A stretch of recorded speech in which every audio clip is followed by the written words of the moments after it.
నాకు మూడు ఉంటుంది. అందుకైన వారితో నేను నీవు నాతో కూడా పరదేశంలో ఉంటుందని నిశ్చయముగా నీతో చెబుతున్నానని. హల్లెలూయా. ఏమన్నానండి? అయినా నన్ను నీ యొక్క రాజ్యంలో జ్ఞాపకం చేసుకోమని పలికిన వ్యక్తిని ఏమన్నాడు దేవుడు? నేనే ఈ రోజే నాతో పరదేశంలో ఉంటావు. అవునా? ఎంత అద్భుతమైన పరదేశం ఏంటండి? ఆది కాలంలో ఏదో తోటనే పరదేశి. అది భూమి మీద ఉన్నప్పుడు ఆదాము దాన్ని కలుషితంగా చేసేసాడు. మనుడు అపవాది మాటలు విని మోసపోయినప్పుడు ఈ ఆ ఏదేతో ఎక్కడైతే వేయబడ్డ దీనికి పర్వతానికి చేర్చబడ్డాడు. అయితే మీరు గమనించారు, ఈ రోజున ప్రభు చెబుతున్నటువంటి మాటలో మరి ఎందుకోసం అనుభవపడుతున్నాడు? అబద్ధాలు ఆడుతున్నావా? మోసాలు చేస్తున్నావా? ఇంకా నీలో మారనే సమస్య ఉందా? ఆయన రక్తం కాల్చి దానితో నేను కడగాలనుకుంటున్నాను. ధర్మశాస్త్రం ఏమి తెలుసా? ధర్మశాస్త్రం అంట నేరాలు మోపి మనిషిని సంతోషిందంట. అదే ధర్మశాస్త్రం చేసేసింది పరిచారకులు యాజకులు. అవునా? మనిషి ఉండి దేవుడు కుమారుడని చెప్పుకుంటున్నాడని. హల్లెలూయా. మరి ఇంత గొప్ప దేవుడిని మనం ఎలాగా పూజిస్తున్నాము, ఎలాగా ఆరాధిస్తున్నాము? నీ కొరకైనా చనిపోతున్నాడంటే నీకు ఏమన్నా ఆయన మారకపోతే ఇప్పుడు ఎందుకు సాదృశ్యం లేదు? మీ శ్రమలు ఎందుకు పడుతున్నాను? ఈ రోజు నేడు నీవు నాతో పరదేశంలో ఉంటావని మాట ఇచ్చిన దేవుడు ఆ రీతిగా నువ్వు మారకపోతే నువ్వు ఎక్కడ ఉంటావు? యేసయ్య శ్రమలో తెచ్చుకుంటావు. ఆ శ్రమ నుంచి బయటకు రావాలని ఆయన నీ కొరకు శ్రమ పడుతున్నాడు. నువ్వు మారకపోతే ఆయన ఏం చేయలేడు. అదే ఇద్దరు దొంగలు ఒక దొంగ నన్ను నేను జ్ఞాపకం చేసుకొని దేశంలో అన్నాడు, ఇంకొక దొంగ అతని మీద నేను మోపుతున్నాను. నువ్వే దేవుడు అయితే నువ్వు రక్షించుకో, మమ్మల్ని రక్షించు. ఎగతాళిగా మాట్లాడు. అలా ఎగతాళి మాట్లాడు మాటలు మానేది. ఎందుకంటే దేవుడు నీకు నాకు మధ్యలో ఆయన ప్రాణాన్ని అనిపించి ఆయన రక్తాన్ని కాల్చి ఆఖరి రక్తపు బొట్టు చుక్క లేకుండా ఆయన కాల్చేశాడు. ఆయన ఏం ఉంచుకోలే. నీకోసం ఆయన దారిపోశాడు ప్రాణం కోసం. ఇలాంటి దేవుని ఎలా చూస్తున్నారు మీరు? ఆదివారం 3వ రోజు తిరిగి లేస్తారు. ఆయన కష్టంలో ఉంటారు. అందుకే అంటాడు నూతన నిబంధనలో ఏం చెప్తారంటే, నా శ్రమలో మీరు నా యందు, మీ శ్రమలో మీరు నా యందు నిలిచి ఉన్నారు కనుక నేను నిన్ను వదలను. హల్లెలూయా. యేసయ్య శ్రమ పడుతున్నాడు. మనం ఏం చేయాలి? ఆ శ్రమ యందు మనం సన్నిధానంలో ఈ రోజు ఆయన ఆరాధించాలి. ఈ రోజు ఎటువంటి ఏడ్చుంటారు, నా బాధలు వచ్చినప్పుడు ఏడుతూ ఉంటారు, నిద్ర మోపుతూ ఉంటారు. ఈ రోజు ఏడవండి, నీకోసం ఆయన ప్రాణం పెడుతున్నాడు. ఈ రోజు ఏడవారు. ఈ సమయం అంటే అపవాది కంటిన్యూ ఉంది వస్తారు. ఆయన శ్రమ పడుతున్నా కూడా అయ్యో యేసయ్య నా కోసం మరణిస్తున్నాం ఆయన మాట రాకుండా కంటిన్యూ ఉంది. అందుకే ఆ రోజు ప్రజలందరూ సిలువ మీద ఆయన చేసినప్పుడంట తోర వెళ్ళిపోయేటంతా చూసుకుంటా ఎన్ని అద్భుతం చేశాడు యేసయ్య, ఎన్ని సూచక్రియలు చేశాడు. ఇవన్నీ చూసిన మనుషులే తలను ఇస్తుంటే వెళ్ళిపోయారన్నమాట. అంటే ఆ సమయంలో వీళ్ళకి ఏమొచ్చేసి వీళ్ళందరూ స్వస్థపడిన వాళ్ళే ఆయన ద్వారా. ఆయన దేవుడు నన్ను బాగు చేసిందని వీళ్ళు విశ్వాసించారా? లేదు. ఎందుకు అంటే వాళ్ళ నేత్రములు తెరవబడలేదు. హల్లెలూయా. మరి ఈ రోజు ఆ శిలువ రక్తంతో మరి మనం కాకుండా మన పాపాల నిమిత్తం అంట మళ్ళీ జ్ఞాపకం చేసుకోకుండా ఒక్క బలి అయిన మరణం ద్వారా పరిపూర్ణ స్థితి కలిగేదికి ఆయన అంత వారికి పవర్ కలిగేసినట్టు ఆయన రక్తం. ఆమేన్. అలాంటి దేవుడికి ఏ విధంగా గొడవ తీసుకోలేదు. ఈ తాతల ముత్తాతల తరతరాల నుంచి ఇంటికి వచ్చిన శాపము యేసయ్య రక్తంలో కలిగివేశాడు. ఆమేన్. ఎందుకంటే ప్రియా దేవుని బిడ్డలారా, నీవు కనుక ఈ గుడిపోయిన సందర్భంగా చేంజ్ అవ్వకపోతే నీలో ఉన్న ప్రతి శాపం ఎవరి మీద ఉంటుంది? నీ పిల్లల మీద ఉంటుంది. అయ్యా నా సమయం అయిపోయింది, నీకు గంటించి చనిపోతాను, వెళ్ళిపోతా, ఎక్కడ పోతావు? పరలోకం బావు. ఆయన కొన్ని నియమాలు పెట్టాడు, అవి పాటిస్తేనే పరలోకం. నువ్వు అనుకుంటా నా మట్టుకు నేను ప్రతి రోజులు చాలయ్యా, కానీ నీ మీదికి వచ్చినటువంటి పాపము శాపము నీ పిల్లల మీద దాన్ని ఏం చేయాలి? మనం యేసు రక్తంలో కడుక్కోవాలి. యేసులో మనం పరిపూర్ణ స్థితి పొందాలి. అందుకే అప్పుడే కరోనా ముట్టుకోవాలి. హల్లెలూయా. ఆత్మీయ జీవితం కలిగి పరిశుద్ధాత్మ శక్తి కలిగిన వ్యక్తి కరోనాకి తెలుసు, ఆ వైరస్ తెలుసు. ఎవరు పట్టుకోవాలో ఆపాదించాలో పట్టుకుంటారు. 2020 సంవత్సరం దేవుడు అత్యధికమైన ఆయన కృపతో మరి మేలుతో ఈ రోజు వరకు తీసుకొచ్చాడు. ఈ రోజు దేవుడు ఈ సమయం మనకి ఇచ్చినందుకు ఆయనకే వందనాలు. హల్లెలూయా. ఆయనకే మహిమ కలుగును గాక. ప్రియ దేవుని బిడ్డలారా, రక్షణ భాగ్యం ఇక్కడ దొరికింది దొంగకి, సిలువలో దొరికింది. అంటే ఈ దొంగ శ్రమలో ఉన్నాడా, కష్టంలో ఉన్నాడా, సుఖంలో ఉన్నాడా, ఆనందంలో ఉన్నప్పుడు దొరికితే రక్షణ. జాగ్రత్తగా ఈ రోజు శ్రమలో ఉండి సిలువలో మేలు ఆయన ముందుకు వచ్చారు. అవునా? ఆ కష్టాలలోనే ఆ వ్యక్తికి రక్షణ దొరికింది. నువ్వు కష్టపడుతున్నావు అంటే దేవుడు నీకు రక్షణ ఇవ్వబోతున్నాడు. హల్లెలూయా. అవునా? నీకు ఆరోగ్యం ఇవ్వబోతున్నాడు. ఈ ఆరోగ్యం కోసం ఆయన అనారోగ్యంగా మారాడు. నీ అప్పుల కోసం ఆయన దరిద్రంగా మారాడు. అవునా? నీ పేరు ప్రతిష్టలు మంచి విలువ కావాలని నువ్వు అనుకుంటేనే విలువ లేని వాడిగా చేర్చబడ్డాడు. అద్భుతమైన ఆశీర్వాదం నుండి ఉంచాలని ఆయన తనకు తానంతా బలిగా సమర్పించుకున్నాడు. హల్లెలూయా. చూడండి, ఓకే, రక్షణ వాక్యం ఈ వ్యక్తి దొరికింది. ఇంకొకటి ప్రేమ వాక్యమే. సిలువలో చూపించినటువంటి ఆయన ప్రేమ. ఎవరు గ్రంథం 19:26-27 వస్తున్నారు. యేసు తన తల్లియు తనను ప్రేమించిన శిష్యులను దగ్గర నిలుచుకుండుట చూచి, అమ్మా, ఇదిగో నీ కుమారుడు అని తన తల్లితో చెప్పాను. తరువాత శిష్యుని చూచి, ఇదిగో నీ తల్లి అని చెప్పాను. ఆ గడియ నుండి ఆ శిష్యుడు ఆమెను తన ఇంట చేర్చుకున్నాడు. హల్లెలూయా.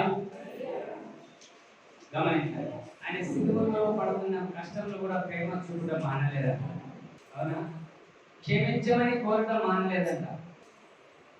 మీలో ఒక్కొక్కరు ఏమంటారు తెలుసా? ఎవరికైనా ఇబ్బంది జరుగుతుంటే నేనే ఇబ్బందితో బాధలతో చచ్చిపోతుంటే నువ్వు వచ్చి నన్ను మేలెడుతావా, డబ్బులు అడుగుతావా అని మనం అంటాం, ఈ లోకం మాట.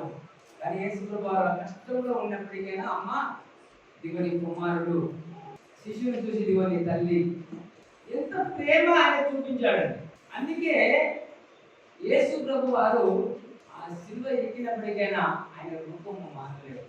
ఒక్క వ్యక్తి అంటే ఎరుగుదలొచ్చి తన్నాడంట, ఒక వ్యక్తి అంటే అక్షతులతో కొట్టట, ప్రవశించుదా ఎలాగా నువ్వు రక్షించుకోవచ్చుదా ఉమ్మివేశాడు. ఆయన ఆగా సిలువ మోసుకొని ఆయన ఎదురుంటే ఒక వ్యక్తి అడ్డంగా ఆ పని ఆపేసి ఉమ్మివేశాడు. ఒక వ్యక్తి ఏమో కొంచెం అసంతోషమైన మళ్ళీ వచ్చి ఎక్కడికి వచ్చి సరిశాడు. అందుకే దావీదు కీర్తనకారుడు ఒక మాట అంటాడు, నా వీపును సార్ల వలె నాగటి సార్ల వలె చేసి, అవునా, ఆ యొక్క సార్లు ఎప్పుడైతే ఆయన వీపును తినబడిందో చూడండి, మీరు గమనించుకోవాలి. ఇప్పుడు ఒక వ్యక్తిని తయారు చేసినట్టు దేవుడు దేంతో చేశాడు? మట్టితో చేశాడు. అవునా? ఈ భూమి మీద కరెక్ట్ జీవితం జీవించకపోతే ఆ మట్టి ఎక్కడికెళ్ళి తీసినా అక్కడ గొయ్యి ఉండదా ఉండదా ఉండదా? ఆ గొయ్యి అంటుందా వాడు బతికేది కదా, దేవా వాడిని నేను తీసుకుంటాను పంపించేసి అంటుందా గోతి. చెడుగా దేవునికి ఇష్టంగా బ్రతకకపోతే ఆ గోతి అడుగుతుందట దేవుడు ఆ మనిషికి టైం ఇవ్వకముందుకి. ఎప్పుడైతే ఆయన వీపులో ఆ సాధన చేశారో దాంట్లో మనం ఆ సాధనలోకి మనం పరిపూర్ణంగా చేయాలని ఏం చేయాలంటే మనము విత్తనం చేయాలి. కాలిగా ఉండవించదు. అందుకే ప్రతి ప్రశ్న ఏమిస్తాడు? దేవునికి అప్పగిస్తాడు. అది మీరు గమనించండి. ఇక్కడ అమ్మ ఇదిగోని కుమారుడు, ఇదిగోని తల్లి అని ఆయన ప్రేమతో 9 గంటలకి మధ్యాహ్నం వరకు ఈ సంభాషణ నడిచింది. ఈ మూడే ఒక వచనాలు, క్షమించు వీరిని అని చెప్పడం ఒకటి, ఇంకొకటి నీవు నాతో పరదేశంలో ఉంటావు. ఈ రోజు మనస్ఫూర్తిగా దేవుని విశ్వాసించిన ప్రతి వాడు పరదేశంలో అత్యున్నతమైన స్థానంలో ఈ కుటుంబాన్ని నీ జీవితాన్ని మార్చేయబోతుంది. ఎందుకో తెలుసా? ఆయన నీ జీవిత చరిత్ర అంతటిలోనే నీ అంతం వరకు ఆయన రక్తంతో కలిగేశాడు. నువ్వు ఇప్పుడు పరిశుద్ధుడే. ఈ పరిశుద్ధాత్మలో నువ్వు జీవించడము ఆయనకి ఇష్టం. అది ఆయన కావాలి. పరిశుద్ధాత్మ అనేది ఎప్పుడైతే నువ్వు కలిగి ఉంటావో ఏ దేవుడు నీకు కూడా అనరాదు. హల్లెలూయా. ఎందుకు? పరిశుద్ధాత్మ జీవితం అంటే ఒక అగ్ని కంచి. మోసే కాలంలో పొగ మండుతుంది, అది ఏదో మండుతుంది చూద్దాని ఒక విందాన్ని మోసే అలా తిరిగాడంట. మంట మండింది కానీ పొగ కాలిపోలేదు. అంటే ఈ రోజు క్రైస్తవులో కూడా శ్రమలు వస్తాయి, కష్టం వస్తుంది, అదే మంట. ఆ మంటలో నువ్వు అలమడిస్తావు కానీ నువ్వు మాత్రము ఆనిచెందవు. పొగ ఎలాగ కాలిపోలేదో నీకు కూడా అదే శ్రమ. మనిషి కష్టపడాలని చనిపోడు. కష్టంతో మనం ఏం చేయాలన్నా దేవుని యొక్క నామాన్ని నడిపిస్తారు. ఆ శ్రమలతో మనం ముందుకెళ్ళాలి. కానీ ఈ యొక్క సందర్భంగా నేను ఒక నిజం చెప్తాను మీకు. నాకు దేవుడు 5 సంవత్సరాలు టైం ఇచ్చాడా లేదా? 15లో సంఘం స్టార్ట్ చేశాక 5 సంవత్సరాలు మనకు 5వ నెలతో గడిచిపోతుంది 3 తారీఖు వరకు.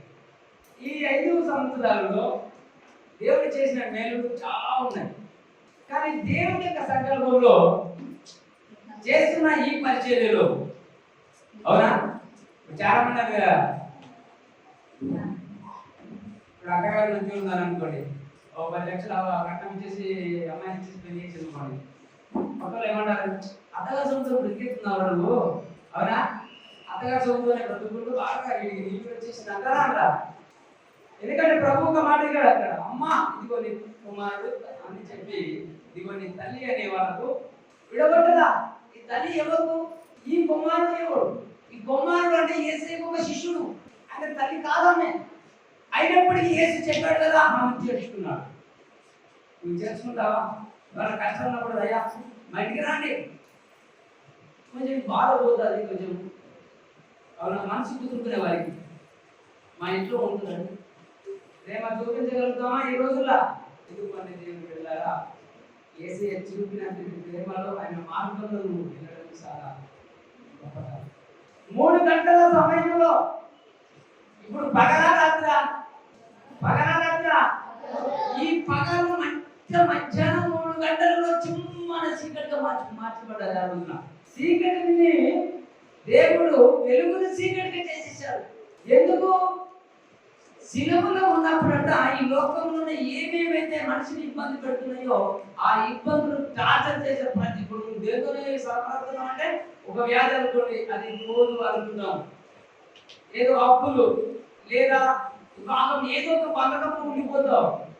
ఈ బంధకాలు, ఈ కష్టాలు, ఈ పాపాలని యేసు మీదకి ఎర్రని కదా ఏ మనుషులు చూడకుండా ఆ చీకటిలోనే అవన్నీ ఆయన మీదకి ట్రాన్స్ఫర్ అయ్యాయి. దారిద్ర్యం వెళ్ళింది, సాధారణ వెళ్ళి ఎక్కడికి వెళ్ళింది, అది చేతిలో మూలలు కొట్టి దిగబెట్టినప్పటికైనా అక్కడ పెట్టారట, బాగా చాలా పెట్టారట. అది ఇష్టం బాగా ఆయన వెళ్తున్నప్పుడు వాడు ఎందుకెళ్ళి ఆ పాప అని చెప్పేసి ఆయన మార్గంలో ఆ సిలువను మోస్తున్నప్పటికి వచ్చేసి ఆ ముళ్ళ మీద పట్టుకుని కొట్టాడు. ఆ ముళ్ళు దిగిపోయినప్పుడు ఆ తలలో నుంచి రక్తము బయటకు వస్తున్నప్పుడు అప్పుడు ఆయన ఏ రూపంలో చూసాం మనము? అప్పుడు ఆయన కరుణామయుడు ఆ యొక్క అవతారంలో చూసాం. హల్లెలూయా. కరుణామయుడు ఎప్పుడు చూడగలుగుతారు మీరు? ఆ రక్త ద్వారాన కనుల మీదుగా ఆ కనులలో కూర్చోబడిన మేకుల ద్వారా కరుణామయుడు మనం ఆయన చూడగలం. చూసినప్పటికీ ఆయన ప్రేమను మాత్రము నీకు చూపడం మాత్రం ఆయన. అందుకే ఏమంటారు, ప్రేమకు మూర్తి అంటే ఆయన మించిన వాడు నేను ప్రేమించేవాడు లేడు. తల్లిైనా నేను మనసు, తల్లిైనా నేను మర్చుకున్నాను, తప్ప నేను మర్చిపోడు, ఆయన మర్చిపోడక. అందుకే ఆయన హస్తాలలో నిన్ను నన్ను చెప్పుకుంటూ చెప్తున్నాను. నీకు అవసరమైనప్పుడు, నీకు ఇష్టం ఉన్నప్పుడు అర్థం పడిపోయి ఎలాగ నీ ముఖాన్ని చూసుకుంటావో అలాగ దేవుడు మనం పరీక్షిస్తూ ఎవరో మనల్ని ఆశీర్వదిస్తూ ప్రత్యక్షంగా నువ్వు ఎలా ఉన్నావని నిన్ను అడగకుండానే ఆయన చూసుకుని స్థితిగతులను ఎరిగిన వాడు. ఈ 3 గంటల సమయంలో సింహన చీకటి కమ్మిపోయిన దేశంలో ప్రజలందరూ భయపడిపోయారు. ఎందుకు ఇట్లా జరిగింది మరి ఎవరికి అర్థం కాదు. 3 గంటల వరకు మాటలు జరిగిగా 9 గంటల నుంచి 12 గంటల వరకు 3 మాటలు చెప్పాడు. అక్కడికి వెళ్ళి 3 గంటల వరకు మాటలు లేవు. సింహ చీకటిగా ఉంది దేశం అంతా. కానీ ప్రభు ఒక మాట అన్నాడండి, ఆత్మీయ వేదన ఆయనకు కలిగింది. ఏంటి ఆత్మీయ వేదన ఆయనకు ఎందుకు కలగాల్సి వచ్చింది అంటే, మార్కు సువార్త 15వ అధ్యాయం 34వ వచనం. 3 గంటలకు యేసు ఏలోయి ఏలోయి లామా సబక్తాని అని బిగ్గరగా కేక వేసెను. ఆ మాటలకు నా దేవా నన్ను ఎందుకు చేయించినని అర్థము. ఇక్కడ ఆత్మీయ వేదన, ఆత్మీయ జీవితం కలిగి యేసు ఉన్నాడు భూమి మీద కనుక ఆత్మీయ విధానంలో ఆత్మీయ జీవితంలో ఉన్న యేసు ఏమంటున్నాడు, దేవా నా చేయి ఎందుకు నన్ను విడిచావు? ఇలా మాట్లాడగలుగుతారా? ఏమైనా కష్టాల్లో ఇబ్బందులు ఉన్నాడు ప్రభా, నేను కష్టంలోకి వెళ్తున్నాను, అప్పుడు కూర్చుకుంటున్నాను, సమాధానం లేకపోతున్నాను, కారణం ఏంటి ప్రభా, నన్ను ఎందుకు నువ్వు పక్కన పెట్టేశావు, ఇవన్నీ నన్ను దూరపరుస్తున్నావు, ఎందుకయ్యా, నన్ను ఒకసారి క్షమించరాదు, నీ కృపలో నేను జీవిస్తా అని ఒక్కరన్నా పలికారా? ఇక్కడ యేసు అన్న ఆత్మీయ జీవితం కలిగి ఉన్నాడు కాబట్టి తండ్రి నా చేయి ఎందుకు పిలిచావు? అవునా? యేసు భూమి మీదకి వచ్చినట్టుగా తెలుసా? నలగొట్టుదలికి ఆయన నలగొట్టబడాలి, అందుకోసమే భూమి మీదకి వచ్చాడు. చూడండి ఇక్కడ ఒక మాట అంటాడండి, శరీరక యాతన ఆత్మీయ దప్పికొన్నటువంటి దేవుడిని చూడండి, ఇక్కడ ఆత్మీయ వేదనలో నా దేవ నన్ను ఎందుకు పిలిచావని పలుకుతున్నాడు. ఇక్కడ చూడండి, మీరు గమనిస్తే శరీరానికి కావలసింది మీరు గమనించండి. ఈ రోజు యోహాను 19:27 చూడండి, ఇక్కడ ఇంకొక మాట అంటాడు, శరీరానికి కావలసింది దాహం. అటు తరువాత సమస్తమును అప్పటికి సమాప్తమైనదని యేసు ఎరిగి లేఖనము నెరవేరినట్టు నేను తప్పుకొనుచున్నానెను. లేఖనము నెరవేరినట్టు ఏం చేసినాడు యేసు? దాహం చేసిందంట. వాక్యం నెరవేర్చాలి. ప్రవక్తలు ఏది పలికారు? పాత నియమంలో ఏ లేఖనం రాయబడింది అది నెరవేర్చడానికి ఈయనకు దాహం ఇచ్చేసింది. ఈయనకు దాహం ఇచ్చేసినప్పుడు ఏం ఇచ్చారు? చేతి సిరికలు నోటికి అందించేసారు. తాగారా? అది చేతిలో ఉంది కనుక దాన్ని ముట్టుకోలేదు. అయితే ఇక్కడ ప్రభు అంటున్నాడని ఈయనకు దప్పుకొనుతున్నాను, లేఖనం నెరవేరినట్లు. అంటే ఇప్పుడు చూడండి, మీరు అబ్రాహాం ఆశీర్వాదం కాదు బాగా సంతోషిస్తారు, కానీ అబ్రాహాం ఆశీర్వాదానికి అబ్రాహాం ఎన్ని కష్టాలు పడ్డాడు. ఆ కష్టము మనం పడినప్పుడే అబ్రాహాం తెచ్చి మనకు వస్తారు. అయితే ఈ రోజున వాక్యం నెరవేరనికి దాహం వేసింది. దాహం వేసినప్పుడు నీకు ఏమి ఇచ్చారు? చేదు అనుభవం దొరికింది. నువ్వు జ్వరం వచ్చింది అనుకోండి, అక్కడ సంతోషంగా ఉంటావా? కొంచెము వేరేగా ఉంటావా? వేరేగానే ఉంటావా? అంటే యేసు దాహం వేసినందుకు దాహం తీర్చలేదు, చేదు అనుభవం రుచి చూపించారు. ఈ రోజు లోకంలో మనుషులు కూడా అలాగే జరుగుతున్నాయి. అవునా? మంచి చేయాలనుకునే వాళ్ళకి చెడుగా అవమానాలు ఇవన్నీ ఈ రోజు చేసే సిలువలో అన్ని కొట్టుకుని పోవును కాక. సిలువలో ఆయన ఎక్కడ తులసి గ్రంథంలో అక్షరం, ఆ ధర్మశాస్త్రంలో రాయబడిన అక్షరంతో అయితే ఆ అక్షరం అనే దాని సిలువలో మేఘంతో కొట్టేశాడు. చూడండి, మీరు గమనిస్తే ఈ రోజున ప్రభు అంటున్నాడు, దప్పికొనుచున్నాను. ఇంకొకటి విజయం నీకు కావాలి. 19 యోహాను 30. యేసు ఆ చిలుక పుచ్చుకొని సమాప్తమైనదని చెప్పి తెరవచ్చి ఆత్మను అప్పగించాడు. హల్లెలూయా. ఇప్పుడు ఇంటికి ఎవరైనా చుట్టాలు వచ్చారనుకోని కొంచెం చికెన్ మటన్ లేకపోతే అనుకుంటారు, మరి మర్యాద ఉందేనారా, నా ఇంటికి వచ్చి మంచిగా పెట్టారు కానీ ఇంటికి వచ్చి ఎలా పెట్టేసావా అనుకోని అయిపోతాడా ఉంటాడా? ఏదో చేదో గిదో తింటాడా, రాత్రి పడుకుంటాడు. అవునా కదా? అయితే ఇక్కడ చేదు సిరికలు ఎప్పుడైతే ఇచ్చారో ఇదే చేదు అనుభవంలే అనుకున్నాడు. ఇక కాలం సమాప్తం అయిపోయింది, ఈ సమయం అనుకున్నాడు. దేవుడు ఇక్కడ చెప్తున్న మాట గమనించండి.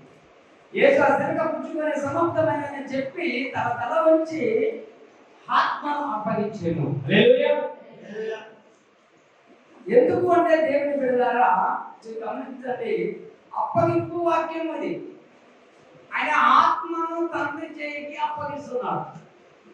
ఒకవేళ ఆ రీతిగా అప్పగించకుంటే అపవాది వాడికి బలం ఉంది, వాడికి అభిషేకం ఉంది. కాబట్టి ఆ ఆత్మను తండ్రి చేయికి అప్పగించడం వలన ఇక్కడ ఏం జరిగిందంటే చూడండి, లూకా 23:46. అప్పుడు యేసు గొప్ప శబ్దంతో కేక వేసి, తండ్రి నీ చేతికి నా ఆత్మను అప్పగించుకొనుచున్నానెను. ఆయన చెప్పి ప్రాణము విడిచెను. సమాప్తమైన చెప్పి తండ్రి నీ చేతికి నా ఆత్మను అప్పగించుతున్నానని ఆయన తల వంచి తన ప్రాణాన్ని. అయితే ఈ ప్రాణము విడవడానికి మరి యేసయ్య మరణించడానికి కారకులు ఎవరంటావు? యూదనన్నామా? సరే, యూద పట్టించాడు, అంత పట్టించే వరకే యూద పనిచేశాడు, కానీ తర్వాత ఏం జరుగుతున్నా యూదకు తెలియదు. కానీ కనిపించాడు యేసయ్యకి ఏమి విధిస్తున్నారు శిక్ష అని. కనిపెట్టినప్పుడు ఆయన సిలువ అది ఎప్పుడైతే అప్పగించారో అప్పుడు నిజం తెలుసుకున్నాడు యూద. వెళ్ళి అదే నేను నిజమైన వాడిని, నేను మరణానికి పాత్రగా అప్పగించేదని అని చెప్పి తన ఉరి పెట్టుకొని చనిపోయాడు. దేనికి ఉరి పెట్టుకున్నాడు? చెట్టు. హల్లెలూయా. ఏ చెట్టుకైతే యూద ఉరి పెట్టుకున్నాడో అదే చెట్టును సిలువగా చేయబడింది. అది చెట్టుకు మండ. అవునా? సిలువను చాలా మంది ప్రేమిస్తుంటారు, మెడవ చేసుకుంటారు, దాన్ని బాగా కొనియాడుతుంటారు. కానీ అది దేవుడికి ఇష్టమైన పాత్ర కానీ కాదు. ఏ పాత్రను నువ్వు ఏదైనా చేసుకొని పెట్టుకోవద్దు, దాన్ని పూజించకూడదు అన్నాడు. అవునా? ఇప్పుడు ఏసయ్య ఫోటో ఉంటుందా? అది ఏసయ్య ఫోటో ఉంటామా? ఆయన అదే రూపంలో ఉన్నాడంటామా? ఆయన రూపం ఎవరికి తెలియదు. ఏదో కొంత ప్రవర్తన ఆ యొక్క రూపంలో తన శరీరాన్ని మనుపరుచుకోలేకి అవునా ఆ ఫోటోలు ఆయన లాగా డిజైన్ చేసి పెట్టేస్తుంటారు. వాగ్దానం పెట్టుకొని ఇంట్లో ఫోటోలు వాగ్దానం దేవుడు నీ కొడుకు నీ బిడ్డ ఉంటే వాళ్ళని ఫోటో చేసి అక్కడ వాక్యం రాసి పెట్టుకుంటే దేవుడు ఎవరో రూపంలో లేడు, నీ రూపంలో ఉన్నాడు. నీ రూపాన్ని మయపరుచుకో, నీ రూపాన్ని నీవు అమలు చేయి. అవునా? నిన్ను నీవు కరెక్ట్ చేయకపోతే ఇప్పుడు గొడ్డలు ఉందనుకోండి, ఆయన ముందుకోతే ఏం చేస్తాము? దానికి పదం పెట్టించడానికి కమలంలోకి తీసుకెళ్తాం. కానీ నీవు ఒకరు పోతే నిన్నే పెట్టాలి. అందుకే నిన్ను నీకు సపోర్ట్ చేస్తాను. వంకర బుద్ధులు మానండి. నీ గుర్తునే నీ జీవితాన్ని మార్చేయబోతుంది. హల్లెలూయా. అది ఇక్కడ చూడండి, మీరు గమనిస్తే గలతీ 6:14 ఆయన ఒక మాట అన్నాడు యేసు ప్రభువారు, లోకమునకు నాకు సిలువ వేయబడి ఉంది. 6:14 అయితే మన ప్రభువైన యేసుక్రీస్తు సిలువ యందు తప్ప మరి దేని యందునో అతిశయించుట నాకు దూరమును కాక, దాని వలన నాకు లోకమునకు నేనును సిలువ వేయబడి ఉన్నాను. పౌలు చెప్తున్నాడు ఇక్కడ, ఈ లోకమునకి నాకు మధ్యలో ఏమాటం ఉందంట? సిలువ. హల్లెలూయా. ఈ సిలువను గురించి మాట్లాడతారు కానీ లోకం గురించి నాకు సంబంధం లేదంటున్నాడు. అన్ని జనులు నాకు అవసరం లేదు. ఇక్కడ పౌలు ఏం రాశాడు? అయితే మన ప్రభు అయిన యేసుక్రీస్తు సిలువ యందు తప్ప మరి దేని యందు నాకు సాయించాడు, దేని కూడా నేను ప్రేమించాడు. నాకు కలిగిన అన్ని పెద్దతో సమానంగా ఏం చేస్తున్నానని పౌలు క్లాస్ ఇచ్చాడు. చూడండి, ఇక్కడ ప్రభు చెప్తున్నాడండి, నాకు లోకంలో నేను సిలువ వేయబడి ఉన్నాను అని చెప్పినటువంటి యొక్క నిత్య రక్షణ నిమిత్తం రక్షకుడు అనుభవించిన భయంకరమైనటువంటి ఆ ఘోరమైనటువంటి దెబ్బలు, అవమానాలు, నిందలు ఆవిడ గురించి అసలు యేసుప్రభువుకి చింతే లేదంట. యేసయ్య ఎప్పుడు లేచాడు, ఎప్పుడు శరీరాన్ని ఓడించాడండి? యేసయ్య తిరిగి లేవరోజు శరీరానికి విలువ లేదు, వ్యాధి లేదు, శరీరం ఓడిపోయింది. అన్ని కొట్టినా కూడా ఆ శరీరాన్ని కాపాడుకున్న ప్లాన్ చేయాలన్నా శరీరం అలా నల్లగొట్టబడాలి. ఈ లోకాల శ్రమ వచ్చినా యేసు ప్రభువారికి ఆ వ్యక్తిగత మహిమ వస్తుంది నీ ద్వారా. ఎందుకంటే దానితో దేవుడు వాగ్దానం చేశాడు, నీకు యావీదుతో నా సేవకులతో నేను ప్రమాణపూర్వకంగా చెప్పినటువంటి మాటలు, నేను చేసిన నిబంధనలు నేను మార్చలేను. నా నోట వెళ్ళిన మాట, పెదవుల గుండా వెళ్ళిన మాట నేను మార్చలేను. నేను చెప్పినది చేయకుంటాను. హల్లెలూయా. ఎందుకు భయంకరమైనటువంటి అనుభవించాలి ఈ మరణము? యేసు ప్రభువు వారి మరణాన్ని భయంకరమైనటువంటి మరణము. ఒక మనిషి ఏదో ఇప్పుడు ఎలా చనిపోతారు కానీ యేసు ఎలా చనిపోలా? బహిరంగంగా నడవరాని రాగదారిలో ఊరు వీధుల్లో లీడ్స్కెళ్ళారని, కొట్టరాని కొరడ దెబ్బలు వేసారని. అవునా? ఇంకా బహిరంగంగా ఆయన మరణానికి అప్పగించాడు. అయితే మీరు గమనించాలి దేవుని బిడ్డలారా, మరణానికి గుర్తుగా ఉన్నాడు క్రీస్తు సిలువ. ఇప్పుడు మనల్ని లోకాన్ని వేరు చేసేటువంటి అడ్డగోడ. లోకము అంటే దేవునికి, ఆయన రాజ్యానికి, నీతికి విరోధమైన ప్రతినిధి అని అర్థం. అయితే మీరు గమనించాలి గలతీ 4:3 అటువలే మనమును బాలురమై ఉన్నప్పుడు లోక సంబంధమైన మూలపాఠములకు లోబడి దాసులమై ఉంటుంది. అయితే దేవుడు అన్నాడు కదండి, అటువల మనము చిన్నపిల్లలమై ఉన్నప్పుడు, బాలులమై ఉన్నప్పుడు ఏమైందంటే ఇక్కడ వీళ్ళకి లోక సంబంధమైన మూల పాఠములకు లోబడ్డాము, దాసులమైపోయాము. కానీ ఇప్పుడు యేసు క్రీస్తు ప్రభువు వారి మరణాన్ని ఏమైపోయారట? కుమారుడిగా మార్చబడ్డారు. ఆయన సిలువ రక్తంతో నిన్ను కడిగి పరిశుద్ధపరిచి ఆ యొక్క పరలోక రాజ్యానికి నీకు అర్హత ఉంది అని చూపించాడు ఆయన. ఇంత మా గొప్ప మార్గాన్ని చూపించేటువంటి ఏ దేవుడు లేడు, ఏ మనుషుడనూ లేడు. ఒక కోటేశ్వరుడు ఒక ధనవంతుని చేయగలడా? చేయలేడు కానీ నా యేసయ్య చేయగలడు. హల్లెలూయా. అవునా, ఏమి ఎరిక లేని దాన్ని నిన్ను ఆయన పిలుచుకొని అవునా గొప్ప స్థాయిలో నిన్ను నిలబెట్టి జగతి పునాదికి ఆ పునాది వేయబడుతున్నకి మనం క్రీస్తు ఏర్పరుచుకున్నాడు. అయితే మీరు గమనించాలి, యోహాను 3:16, యోహాను గ్రంథం 3:16 దేవుని తెలిసి దురలవాట్లు చెడు కోరికలు నెరవేర్చుకొని బాగా బాధిస్తున్నారు. జాగ్రత్త, ఈ సిలువ శ్రమలో నువ్వు నిలిచినట్లయితే సమాధానం దొరుకుతుంది. ఈ సిలువ యాగంలో నీవు దేవునికి విరుద్ధంగా మళ్ళా నా అలవాట్లో పోతే నేను పోతాను అనుకుంటే ఈ శ్రమలు నీకు వర్తిస్తాయి. జాగ్రత్త. ఇక ప్రభు అంటున్నాడు, ఇక్కడ 3:16 చెప్తుంది, దేవుడు లోకమును ఎంతో ప్రేమించెను కాగా ఆయన తన అద్వితీయ కుమారునిగా పుట్టిన వారి యందు విశ్వాసముంచు ప్రతి వాడును నశింపక నిత్య జీవము పొందునట్లు ఆయనను అనుగ్రహించెను. చూడండి, ఆయన లోకాన్ని ప్రేమించాడు కనుక తన కుమారుని ఇచ్చిండు కనుక పుట్టిన వారి యందు విశ్వాసం ఉంచు. యేసు ప్రభు వారి మీద విశ్వాసం కనుక నీకు లేకపోతే నువ్వు అస్సలు మిస్ అవ్వడు. ఈ రోజు దేవుడు నీకు వేల చెల్లించాడు. నేను ఎలా కొంటున్నాడు? వేల చెల్లించుకుంటున్నాడు. ఆయన రక్తము మొత్తం కాచేశాడు. చుక్క బొట్టు కూడా ఆయన బాడీలో లేదు. రక్తం మొత్తం కాచేసి ప్రభు వారికి నేను వేల పెట్టబోతున్నాడు ఆయన ఈ రోజు. మరి నువ్వు ఎలా ఆయన కొనియాడుతున్నావు? ఈ నలుగురు చూసుకొని మెచ్చుకోవాల్సిన మాట కాదు. నీలో నీవు ఎలా ఉన్నావు, ప్రభు వారు ఎందుకు చనిపోయాడు అనే దాని మీద నీకు గుర్తుపెట్టాడు. నా కోసమేనా? అవునా? ఈరోజు ప్రభు సిలువలో నువ్వు పలికిన మాట ఆ దొంగను రక్షించాడు. నాకు ఇవ్వచ్చు కదా, డిమాండ్ చేయరా?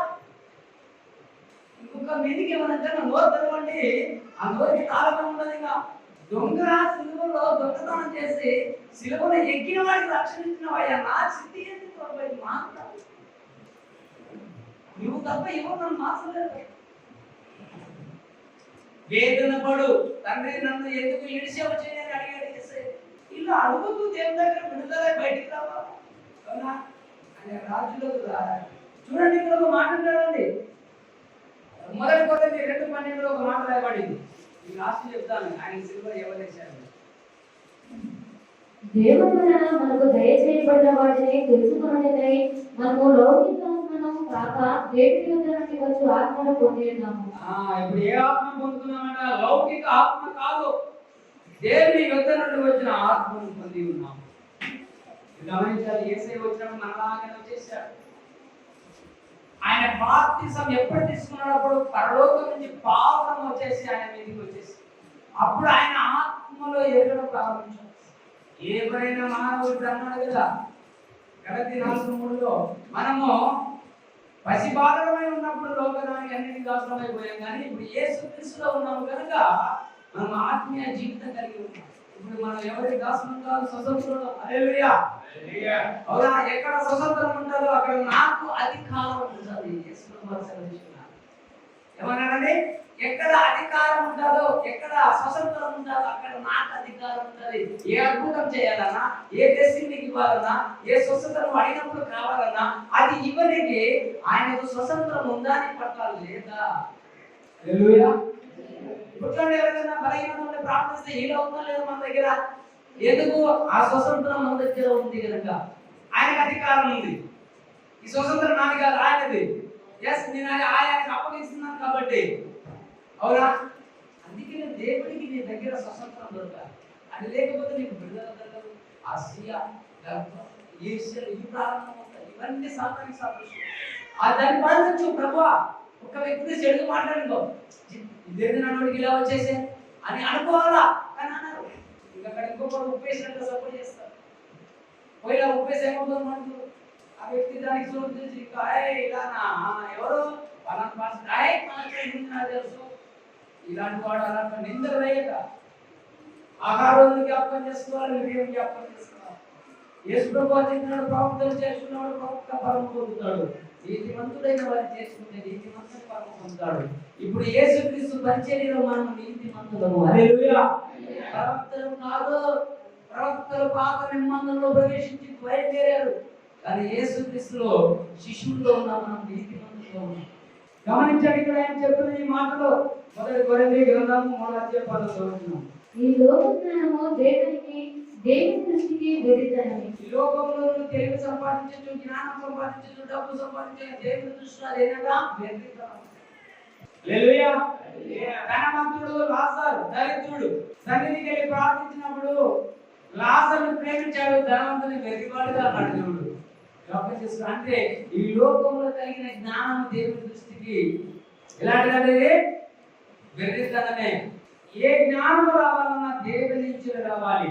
సాగమను గుర్తు చేసుకోండి దేవుని బిడ్డలారా. తండ్రి అయిన అధికారం కలిగినటువంటి దావీదు కుమారుడు నా తండ్రి రాజ్యాన్ని పరిపాలించేవాడు అనుకుని ఈయన బలం ఉండాలి, ధైర్యం ఉండాలి. అవునా కదా?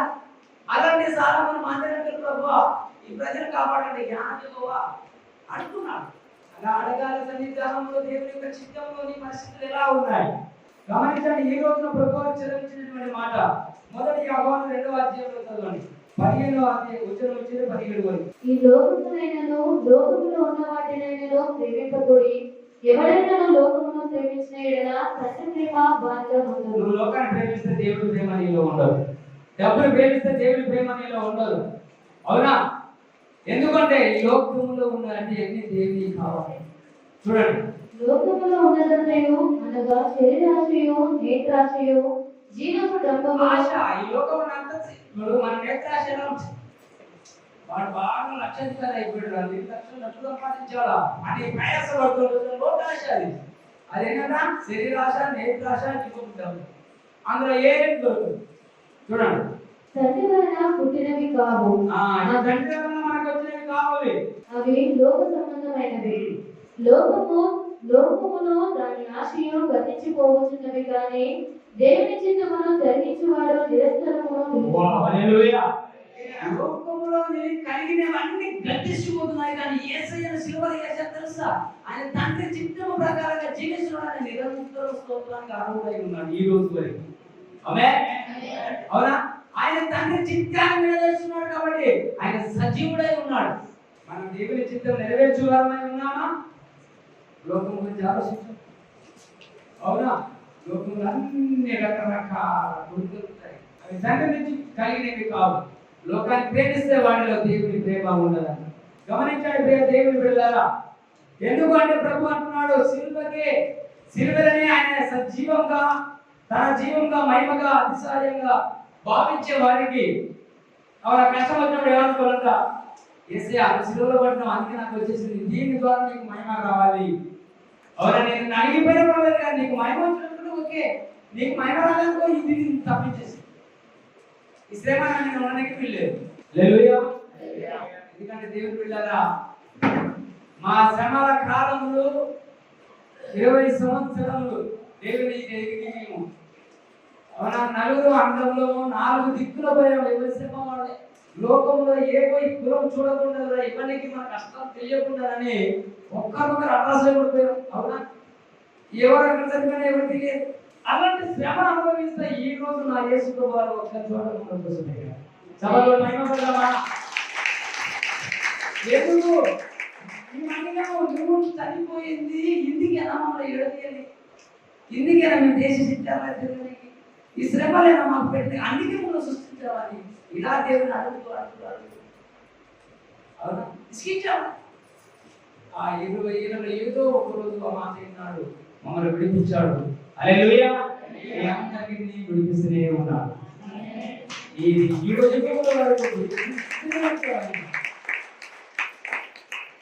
నేను ఒకటి చెప్తానండి, ఎవరు అప్పులున్నా రోగాలున్నా భయపడకండి. ఎందుకంటే నా కొడుకు గంటలో ఈ క్షణంలో చనిపోతాడో అనుకున్న సిచ్యువేషన్ నాది. ఆయన చనిపోయినవాడు ఆయన జీవం ఇవ్వలేదని మరణించాడు నీ కొరకి. ఆయన జీవం నీ కొరకు పెట్టాడు. ఆయన రక్తం కార్చింది నీ కొరకు. ఆ జీవమే రక్తం, రక్తమే ప్రాణం. హల్లెలూయా. అందుకని దేవుడి యొక్క ఏ ప్రాబ్లం వచ్చినా భయపడవలసిన చింతించవలసిన అవసరం లేదు. ప్రభువా ఆయనకు అప్పగించే ఏమన్నాడనే నా ఆత్మ తండ్రి నీ చేతికి అప్పగిస్తున్నాను అంతే. నేను చనిపోయేవాడు యోగ విషయాన్ని జ్ఞాపకం చేసుకోండి.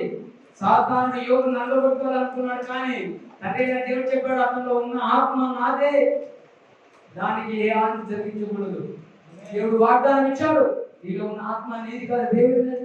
ఆయన ఆత్మ ఆయన కాపాడుకోగలడు. నీ శరీరాన్ని నువ్వు చూసుకో జాగ్రత్తగా. ప్రభుకు మహిమకరంగా ఉంటున్నానా లేదా?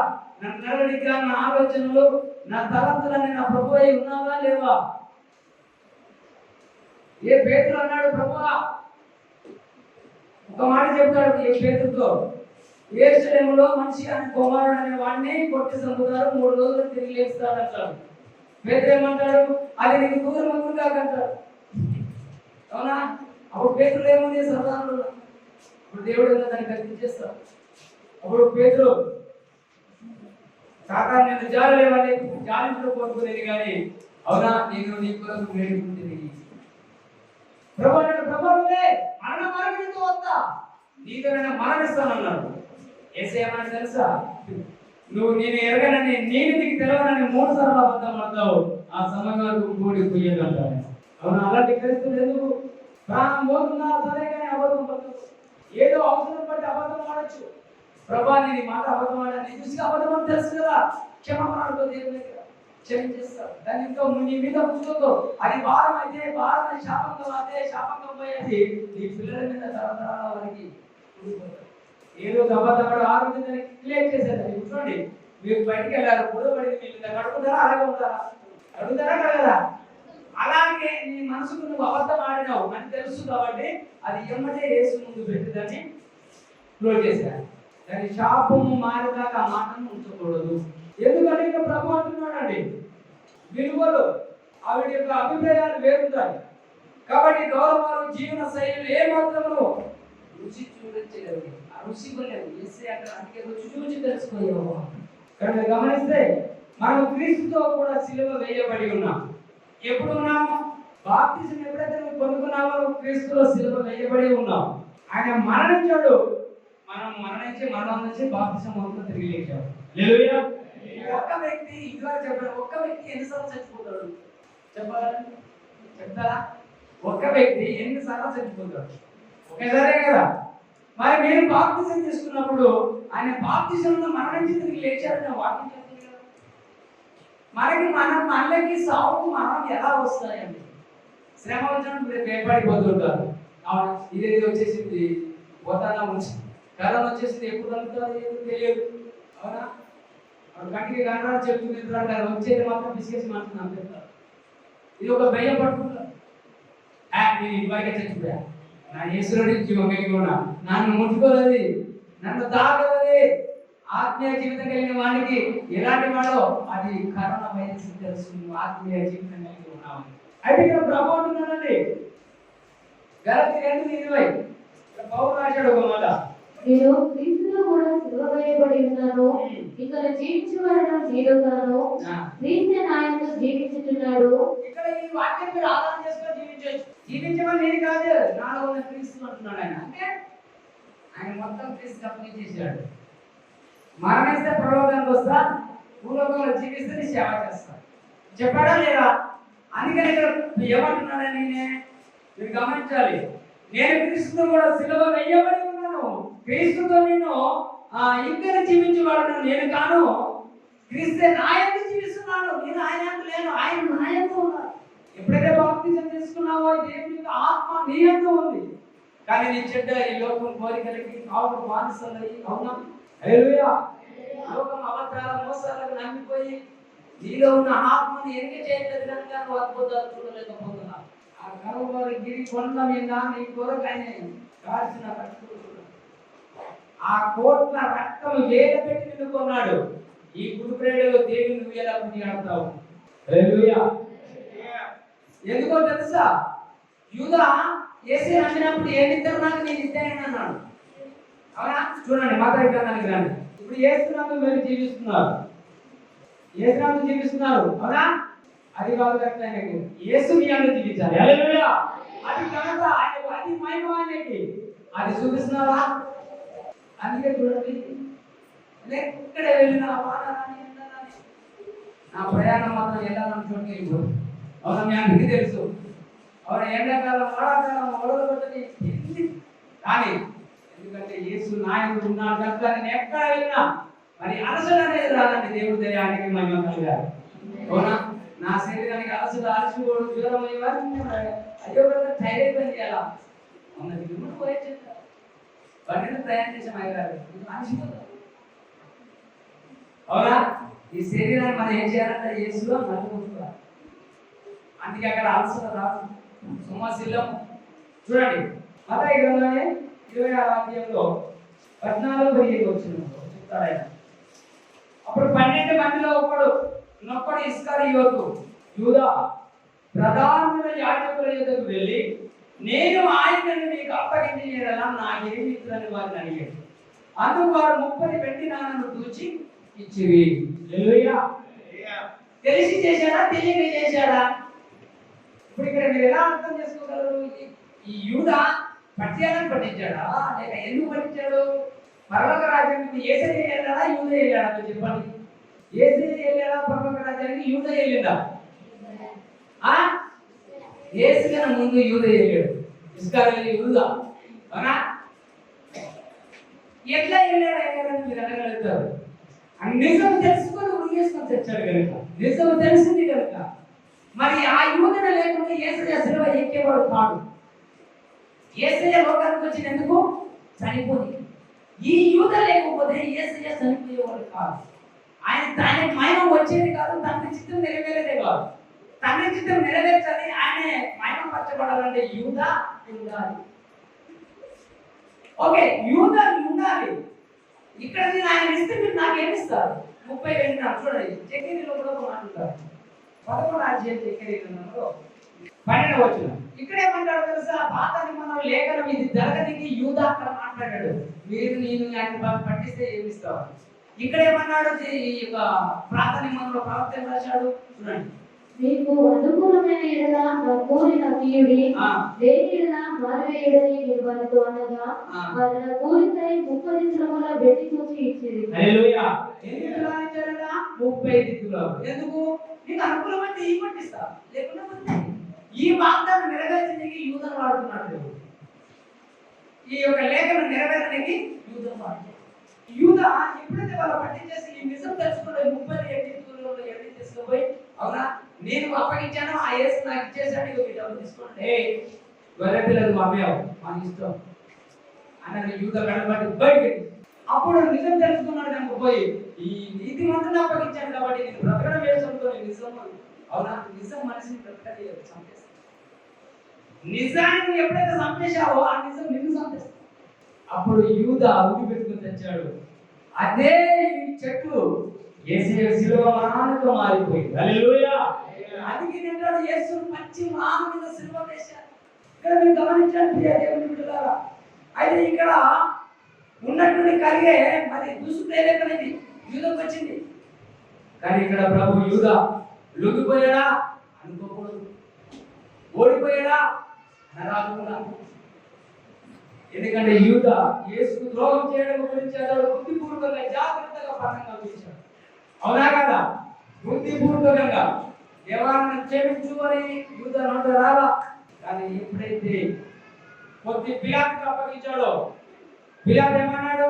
ఒక అధికారి, ప్రధానమంత్రి, గొప్పవాడు అయినటువంటి పిలాతు ఏమన్నాడు తెలుసా? ఇదిగో ఈ పండుగలో మీకు ఒకరిని వాడుకోగలరా, నేను విడుదల చేయడానికి యేసునా బరబ్బనా అడిగాడు. గజదొంగ.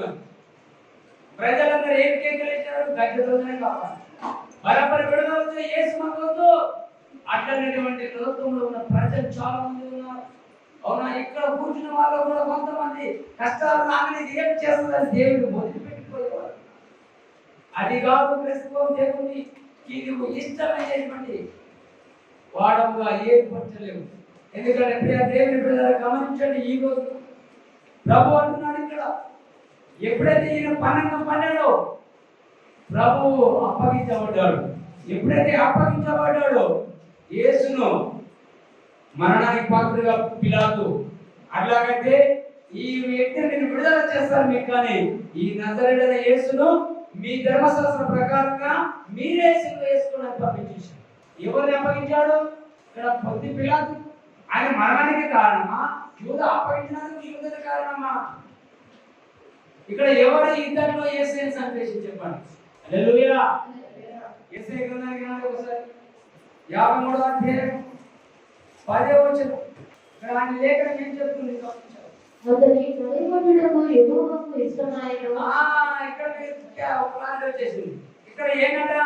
అతని నలుగుబడుటకు యెహోవాకు ఇష్టమైంది. ఆయన అతనికి వ్యాధి కలుగజేసెను. ఆయన అప్పుడు యేసయ్యకి ఏమొచ్చేసి వ్యాధి కలుగజేసాడు. అతడు తనను తానే అపరాధ పరిహారార్థ బలి చేయగా అతడు తనకు తానే అపరాధ పరిహారార్థ బలి చేయగా అతని సంతానము చూచును. అతని సంతానం ఎవరు? మనము. ఇప్పుడు యేసయ్య ఈరోజు పుట్టినది సెలవులు పడుతున్నట్టు మనం అందరం చూస్తున్నామా లేదా? చూస్తున్నాం. అతని సంతానం చూస్తున్నాం. అతడు దీర్ఘాయుష్మంతుడగును. యెహోవా ఉద్దేశము అతని వలన సఫలమగును. ఆమేన్. యెహోవా ఉద్దేశం అంతా ఏమవుతుందా? సఫలమగును. ఎవరి ద్వారా? తన కుమారుని మీద శిక్ష వేసింది దేవుడు. యేసయ్యను చంపింది దేవుడు ద్వారా. ఆయన మరణానికి అప్పగించింది తండ్రి ద్వారా. ఇక్కడ యూదాది కాదు, పొద్దు పిల్లాది కాదు. అవునా? ఏ అధికారమైన తండ్రి నుంచి ఇవ్వబడుతుంది కానీ నీతోడు కూడా నన్ను విడుదల చేయడం కాదని పిల్లాదితో చెప్తాడు. అయితే ఇక్కడ అతని నలగొట్టడం యెహోవాకి ఇష్టమైతే మధ్యలో నువ్వు ఏం చేయగలవు? చూడండి, ఒక వ్యక్తి నలిగిపోతున్నాడు, నశించిపోతున్నాడు. అతను ఎన్ని ప్రయత్నాలు చేసినా అతనికి విడుదల జరగదు. ఎందుకు? తండ్రికే ఇష్టమైన శ్రమ పెట్టారు. ఆ శ్రమ అనుభవించు. ఆ శ్రమ ద్వారా ఇక్కడ ఏం చెప్పాడంటే లాస్ట్ దీర్ఘాయుష్యుడు యెహోవా ఆ ఉద్దేశం అంట ఆ శ్రమల వలన సఫలమైతాడట. హల్లెలూయా. నీ శ్రమ వచ్చినా దాని యందు దేవుడు సంతోషించాడు. నువ్వు దీర్ఘాయుష్యుడుగా జీవిస్తావు.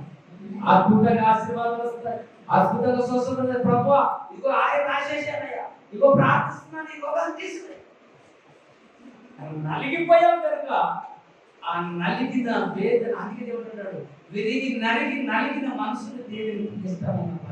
ఆ ఇరగలేదు నలగలేదు కొంచెం బలహీనత ఏమంటే ఫోన్ చేయాలి హాస్పిటల్. మన శరీరాన్ని సుఖపెడుతున్నామండి. ఏసేలా నలుగుకుంటుంటే సుఖపెట్టిస్తున్నాం. అందుకే సుఖం ఎక్కువైనా ఆశపోయింది ఈ రోజులో. అవునా? ఏమైనా రోగం వస్తే పోతాడా ఉంటారు ఆయన భయం ఆయనకి తెచ్చిపోతాడు. ధనవంతులు అయితే ఈ డబ్బు ఇవ్వడం. అదే ప్రభు అంటున్నాడు ఈ రోజున. చూడండి యేసయ్య భూమి మీదకి ఎందుకు వచ్చాడంట? మత్తయి 26వ అధ్యాయం 39వ వచనం 37వ వచనంలో ఒక మాట రాస్తాడు. ఏమంటాడు? పేతురును జెబెదయి ఇద్దరు కుమారులను వెంటబెట్టుకొని పోయి దుఃఖపడుటకును చింతాక్రాంతుడగుటకును మొదలుపెట్టెను. ఇలా ఇద్దరిని తీసుకొని పోతాడు. ఆయన దుఃఖపడ్డకు చింతించడం. వీళ్ళ ఇద్దరిని పట్టుకొని పోతాడు. మొదటి మాట ఇక్కడ నుంచే ప్రారంభమైంది. ఆయన దుఃఖపడడం ప్రారంభిస్తాడు. దుఃఖం నుంచి మరణం వారికి మొదలుపెట్టిన ఇది క్రీస్తు శ్రమలో మొదటిది గేత్సేమనే తోటలో మొదలైంది. హల్లెలూయా. గేత్సేమనే తోటలో మొదలైంది.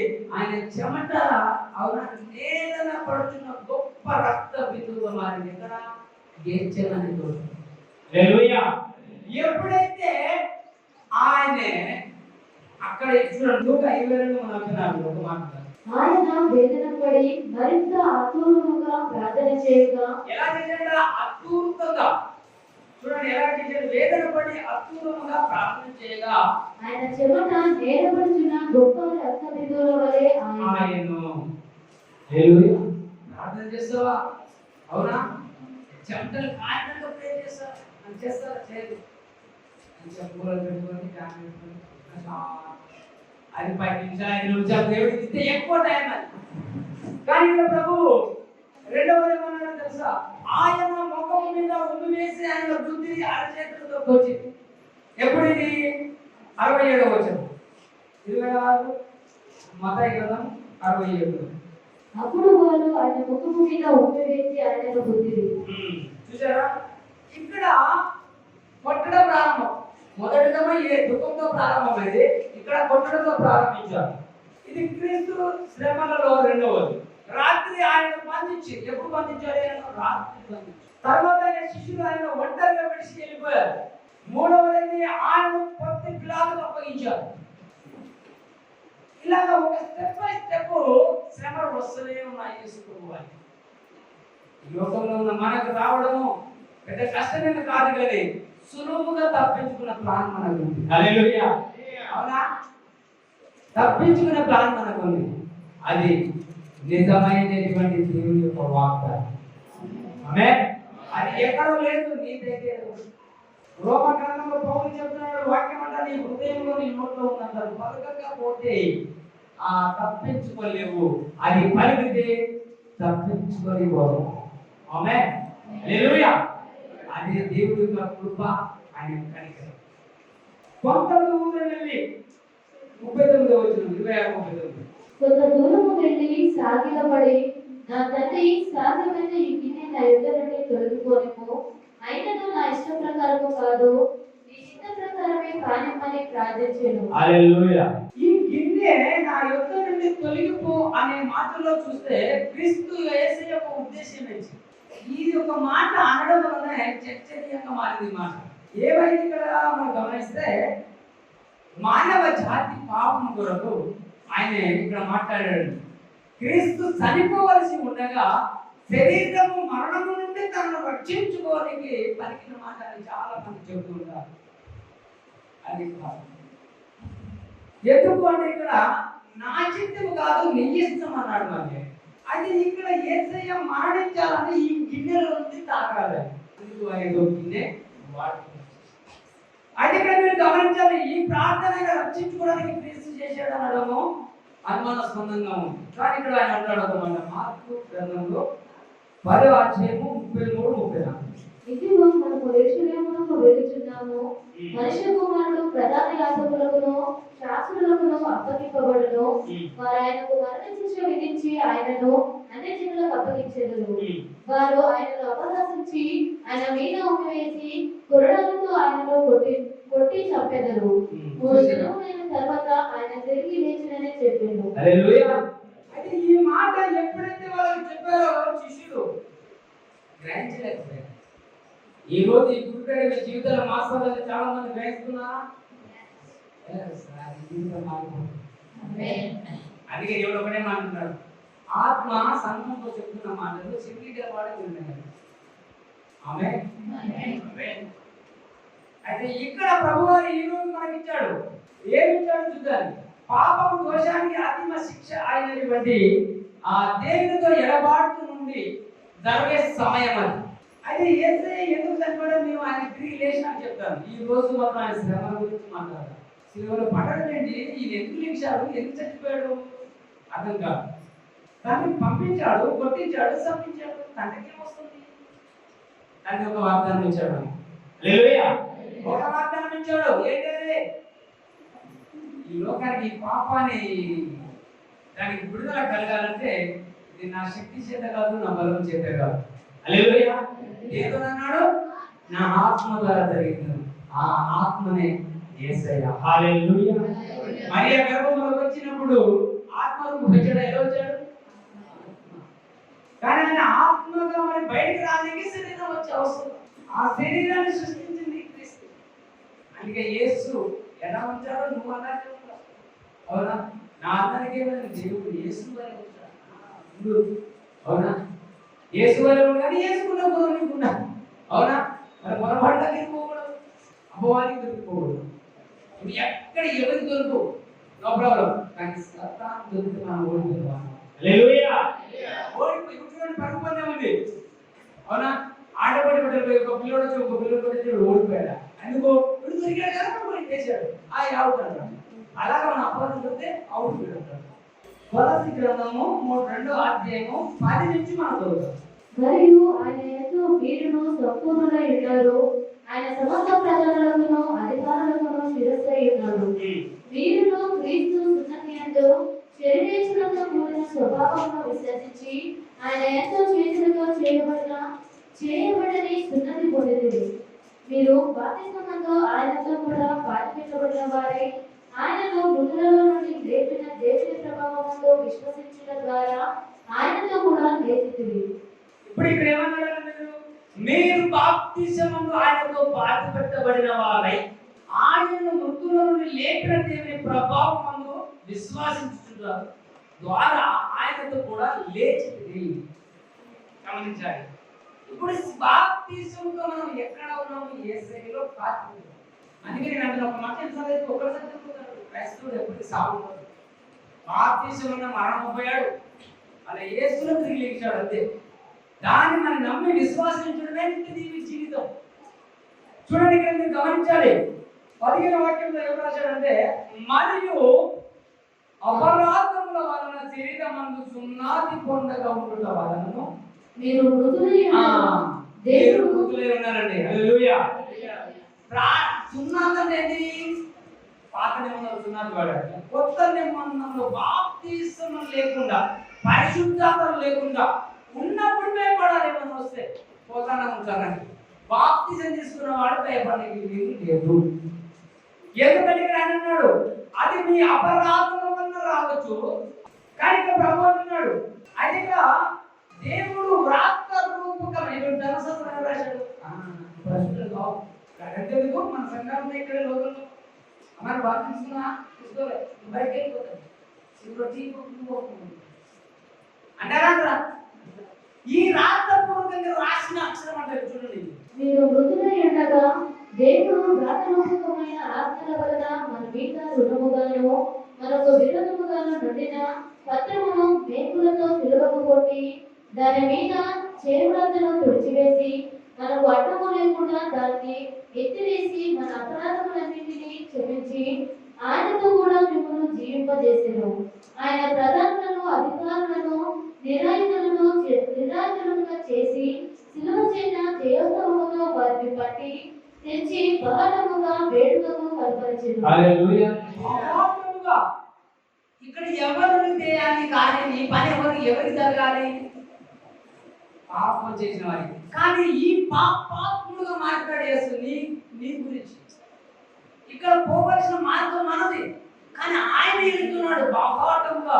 అవునా? సిలువ చేత జయోత్సవంతో వారిని పట్టి తెచ్చి అనేక మంది ఏరడి చేసుకుంటూ తీసుకెళ్తున్నాను నేను. అవునా? ఆయన వెళ్ళే మార్గం మనది. పాపాత్ములు వెళ్ళాలి. సిలువకి ఎవరు వేస్తారు? పాపాత్ములు. ధర్మశాస్త్ర ప్రకారం, ఈ ధర్మశాస్త్ర ప్రకారం యేసును సిలువకు ఎక్కించింది. అది నీ శాపము, నా శాపము, నీ పాపాలు, నా పాపాలు అన్నీ యేసు మీదకి ఎప్పుడైతే వెళ్ళిపోయావో ఆయన కనబడ్డాడు అక్కడ. ఈ పాపాత్ముడు అందుకే గలతీ అంటాడు. అవునా? 3:14-15 ఆయన వాక్యం చెలవిస్తుంది. ఏమంటారు చూడండి ఒకసారి. మరి ఇక్కడికి వస్తాం. ఆత్మను గురించిన వాగ్దానము విశ్వాసము వలన మనకు లభించినట్లు అబ్రహాము పొందిన ఆశీర్వచనము క్రీస్తు యేసు ద్వారా అన్ని జనులకు కలుగుటకై క్రీస్తు మన కోసము శాపమై మనలను ధర్మశాస్త్రం యొక్క శాపము నుండి విమోచించెను. చూసారా ఎక్కడి నుంచి విడిచిండారా? ధర్మశాస్త్రం నమ్మి ఉంటారు చాలా మంది. దేవుని నమ్మి అయ్యా 50 ఏళ్ళు, 40 ఏళ్ళు, 60 ఏళ్ళు మేము అన్ననే ఉద్యోగంలో తిరిగాం, కానీ దరిద్రం నుంచి బయటకు రావా? ధర్మశాస్త్రం అనే వాళ్ళని బందీ చేసి అది ఇక్కడ చెప్తున్నాడు. ధర్మశాస్త్రంలో వాళ్ళని ఇక్కడ చూడండి మీరు. కొలస్సీలో 1:15 వాక్యంలో ఏమన్నాడు? మన మీద రుణముగా మనకు విరోధంగా ఉండిన పత్రము దాని మేకలతో సిలువలో కొట్టేశారు. ఆ పత్రమే యేసయ్య. హల్లెలూయా. అంటే ఆదియందు దేవుడు వాక్యం ఉండేను, వాక్యం దేవుని యందు ఉండేను, దేవుడి వాక్యం ఉండేది. ఆ వాక్యం ఏదైతే రాయబడ్డాదో దాని సిలువలో మేకులతో కొట్టేశాడు. అది యేసు అనే పత్రం. హల్లెలూయా. అవునా? అది ఎప్పుడైతే కొట్టి వేశాడో దాని మీద చేతితో రాసిన ప్రతి వ్రాతను పూడ్చి వేశాడు. ఆయనకు అడ్డము లేకుండా దాన్ని ఎత్తి వేశాడు. అపరాధములను క్షమించాడు. ఆయనతో కూడా మిమ్మల్ని జీవింప చేయడానికి ఆయన ప్రధానులను, అధికారులను నిరరాజుగా చేసి శిలువ జయోత్సవం మీద వారి పట్టి తెచ్చి మహాటంగా వేడుకుంటున్నాను. హల్లెలూయా. ఇంత చేసిన దేవునికి నువ్వు ఎలాగ ఈ కొనియాడుతున్నావని అడుగుతున్నాను. నీ కోసం నేను ఏదైతే రాయబడిందో దాన్ని చూసేశాను. ఈ రోజు నీ జీవితము అలాగే దేవుడు గొప్పగా ముందుకు తీసుకెళ్లాలని ప్లానింగ్ ఉంది నీ మీద. ఆయన నీ పట్ల ఒక గురువు ఉంది. నేను పిలుచుకున్నా, నీకు అన్నం పెట్టాలి కదా. అవునా? తిట్టు రా నా ఇంటికి తీసుకెళ్ళానండి. ఇక చిక్కులో లేక ఏదో వండి కన్ను తినిపెట్టి పంపాలా లేక పిలిచి పోయిరా తోలాలా? అందుకే నేను పిలిచాడు. రా నా దగ్గరికి, నిన్ను నేను ఆశీర్వదిస్తా. ఎందుకు పిలిచాడు? యేసయ్య పడుతున్న ఈ శ్రమలో మీరు ఇక్కడ నిలిచి ఉన్నారు కాబట్టి ఈ యొక్క జీవిత చేరికి ఆయన జీవిత కాలమంతయు అవునా దోషములకు లోబడ్డాడు. దోషములకు లోబడిన వారిని వినిపించడంలో మరణములో రక్తమాంసము పాల్పడాడు. ఎంత గొప్ప దేవుడు! ఇలాంటి ఆకాశమునందు కేవలం శరీరం మధ్య సింహాసనమైన దేవుడు ఇక్కడ ఉండి చిన్న ప్రార్థన సత్కరించి విడుదలిస్తున్నారు. ఎవరు చూద్దా ఈ ప్రేమ అసలు ఎందుకు నమ్మారంటే దేవుడు ఇంకా ధర్మశాస్త్రంలో దేవుడు పాపం తెచ్చుకుంటారు. ఎవరు ఆయన అంటాడు నువ్వు ఎంత ముందుకు వచ్చినా ఎంత చేసినా దేవుని విశ్వాసం ఉంటే వాడు పాపం ఓడిపోతాడు. ఈరోజు ప్రభు చదివిస్తున్నాం ఆయన మరణించింది నిన్ను విడిపించింది అవునా ఆయన ఏదో అని చనిపోలేదు నీ కొరకు చెడ్డ ఆలోచనలు చెడ్డ తలంపులు ఇవన్నీ తీసేస్తున్నాం. దయచేసి నీవు గొప్పవాడవై ఉండాలని అనుకుంటున్నావా నీ లోకంలో ఉన్న ప్రతి ఆలోచన తీసి క్రిస్మస్ లోపే నువ్వు అద్భుతంగా చేసేపోతావు.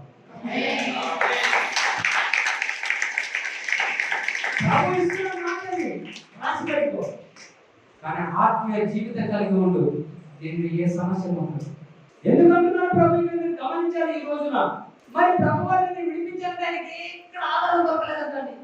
చూడండి ఒక వ్యక్తి తప్పు చేశాడు తప్పని మనోడి అనుకోండి వీరిని విడిపించాలంటే అక్కడ మనకి ఏ ఛాన్స్ లేదు. ఎలా కనిపిస్తుంది అనుకుంటాం అవునా కదా. అయితే ఇక్కడ యేసు ఏం చేశాడంట శిలువ రక్తంతో సంధి చేశాడు నిన్ను విడిపించండి. హల్లెలూయా. శిలువ రక్తంతో సంధి చేసి చూడండి మొదటి అధ్యాయము కొలస్సీ గ్రంథంలో 12 చదువుదాం. ఆయన అన్నిటికంటే ముందుగా ఉన్నవాడు ఆయనే సమస్తమునకు ఆధారభూతుడు. సమస్తానికి ఏమైనా ఎలాంటి దేవుడట దేవుడు ఆధారభూతుడు. ఆధారభూతుడు సమస్తానికి. సంఘం అనే శరీరము సంఘమున శరీరమునకు ఆయనే శిరస్సు. ఈ సంఘానికి ఈ శరీరానికి ఆయన శిరస్సు. మీ అందరికీ దేవుడి శిరస్సు. అందుకే అధికారం ఉన్న చోట స్వతంత్రము స్వతంత్రం ఉన్న చోట అధికారం. ఏది కావాలంటే చూడండి రాజకీయ నాయకుడు అనుకోండి అయ్యా మాకు ఇది కావాలి మా ఊరికి నిధులు లేవు బోర్ లేదు పంచనాలు కావాలి అది కావాలి మా ఊరికి ఏదైనా సాయం చేయాలని మనం పోతాం. ఏం చేశారు ఇచ్చేస్తాను అది అయినా అవరా అంటే ఎక్కడ స్వతంత్రము దేవుడికి నీ కుటుంబంలో నీ పట్ల ఉంటుందో అక్కడ ఆయనకు అధికారం ఉంటుంది. ఏదైనా నీ పట్ల చేయని నువ్వు చిన్న మాట అడిగినా ఆయన ఏం చేస్తాడు అవునా. ఆయన అద్భుత కార్యం నీ పట్ల అంటే ఆయనకు సపోర్టు ఏంటిది నీ స్వతంత్రం. నువ్వు దేవుడికి ఇస్తున్నావు కనుక ప్రతి దినము రొట్టె తినాలి సాక్రమెంట్. దీనికోసం చెప్తాను మీరు పౌలు ఎలా చేశాడు ఇల్లు తిరుగుతూ రొట్టెలు ఇస్తూ ఆయన దేవుడి యొక్క పరిచర్యలు పంచాడు.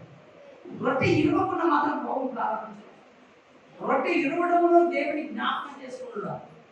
రొట్టె ఇచ్చినప్పుడు దేవుడు గుర్తుకొస్తాడు. మనం ఇక్కడ చేస్తున్నాం ఈ పని. హల్లెలూయా. అయితే ఈ రోజు మీకు జ్ఞాపకం చదవమా ఆయనకు అన్నిటిలో ప్రాముఖ్యము కలుగు నిమిత్తము ఆయన ఆది అయ్యుండి మృతులలో నుండి లేచుటలో ఆది సంభూతుడు ఆయన. మృతుల నుంచి లేచినప్పుడు ఏమన్నాడు ఆది సంభూతుడు అన్నాడు. సమస్తానికి ఆరాధనభూతుడు అన్నాడు. ఓకే ఆయన నందు సర్వసంపూర్ణంగా నివసింపగలనని. ఎవరందు ఉండాలంటే సర్వ సంపూర్ణత ఆయన యందే ఉండాలి. ఆయన లేకుండా నీ యందు ఏది ఉండకూడదు. సమస్తం ఆయన డబ్బు ఇచ్చాడు ప్రభువా ఇగో ఈ రోజు 1,00,000 రూపాయలు వచ్చేసినాయి నా అకౌంట్లో పడిపోయి ఎన్నో ప్లేస్ అయిపోయాను. ఈ 1,00,000 రూపాయలు లేదు బాబు ఇదిగో ఇందులో నుంచి నేను దేశం వాళ్ళు తీసేసా ఇదిగో మిగిలిన డబ్బులు ఇక్కడ వేసేసా దీన్ని మీరు ఆశ్రయించి కాపాడండి అని ఎప్పుడైతే దేవుడికి ఇస్తావో నీ ఇంట్లో రోగాలు పెట్టడం ఏ డబ్బు హాస్పిటల్లో వైద్యులకు వాడబడదు. అది ఎక్కడ వేసావో అక్కడ ఎందుకు దేవుడి స్వాధీనంలో ఉంది కనుక అది ఆయన అప్పగించాలి. అయితే ఇక్కడ మీరు చూడండి చదవండి. ఆయన సుందరత్వము చేత సంధి చేసి ఆయన ద్వారా సమస్తమును అవి భూలోకమందున్నవైనను పరలోకమందున్నవైనను వాటినన్నిటినీ ఆయన ద్వారా తనతో సమాధానం పరచుకొనవలెనని. ఇక్కడ ఏమని 20 శిలువ రక్తము చేత సంధి చేసి ఆయన ద్వారా సమస్తము అని భూలోకమందైనా పరలోకమందైనా ఏదైనా యేసునందే ఉండాలని అనుకోని ఆ శిలువ రక్తంతో నిన్ను విడిపించాడు. హల్లెలూయా. అందుకే ఆయన రక్తము పాపాన్ని కలుగుతుంది, పరిశుద్ధి చేస్తుంది, పరలోకానికి నడిపిస్తుంది. అవునా ఏ పరివారిని అపవిత్రంగా మార్చారో ఆయన రక్తాన్ని మీరు పవిత్రంగా చేసి వాళ్ళ ముందు నిలబెడతారు. హల్లెలూయా. ఎంత గొప్ప దేవుడు. ఈ రోజు సిలువలో నా కోసం ఏడవకండి, నీ పిల్లల కోసం ఏడవమంటాను మాట జ్ఞాపకం చేస్తే ఎంత ప్రేమ ఉంది ఆ మాటలో, ఎంత ఫైర్ ఉంది ఆ మాటలో. ఇది క్షమించు ప్రభు అని తండ్రిని అడగడం ఉండదు చూడండి. అయితే మీరు ఇక్కడ జ్ఞాపకం చేసుకోవాలి. ఎందుకంటే దేవుని బిడ్డలారా, ఈ రోజున ప్రభు ప్రార్థించడానికి ఆ గెచ్చమైన తోటలో వెళ్ళాడు, అక్కడ ప్రార్థన చేస్తున్నాడు. కానీ తండ్రి దేవుడి నుంచి ఎడబాటు నుండి తనను విడిపించమని క్రీస్తు ప్రార్థన చేస్తున్నాడు అన్నదానికి ఇక్కడ ఎక్కువ ఆస్కారం ఉంది. ఏముంది అంటే ఇంకా తన శారీరక మరణాన్ని చూపిస్తున్నాడు. లోక పాపానికి సంపూర్ణమైన చెల్లింపు ఉంది అని ప్రార్థన చేస్తున్నాడు.